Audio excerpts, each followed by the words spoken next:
রাজস্থানের এটিএস অফিসারের মৃত্যু ঘিরে রহস্য। একটি গাড়িতে অফিসারের গুলিবিদ্ধ দেহের পাশে এক মহিলারও দেহ। সূত্রের খবর, নেপথ্যে হানি ট্র্যাপ থাকতে পারে কিনা সেই সম্ভাবনা এখনই উড়িয়ে দিচ্ছে না পুলিশ। কি এই হানি ট্র্যাপ? সহজ কথায় বলতে গেলে মহিলাদের সঙ্গে সম্পর্ক তৈরির ফাঁদ।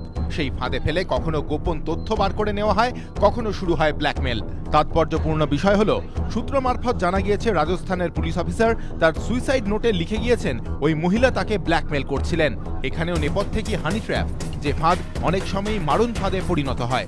কখনো তা পাতা হয় কর্পোরেট লড়াইয়ের ক্ষেত্রে টেন্ডারের রেট বের করতে, কখনো বৈজ্ঞানিক গবেষণার গুরুত্বপূর্ণ তথ্য আদায়ে। প্রথমে এমন কোনো ব্যক্তিকে টার্গেট করা হয় যার কাছে গুরুত্বপূর্ণ তথ্য রয়েছে, কিংবা যিনি পথের কাঁটা। সেই ব্যক্তিকে নারী সংসর্গের ফাঁদে ফেলা হয়। তারপর নারী সংসর্গের সেই সব ছবি বা ফুটেজ দেখিয়ে শুরু হয় ব্ল্যাকমেল। এবিপি আনন্দ।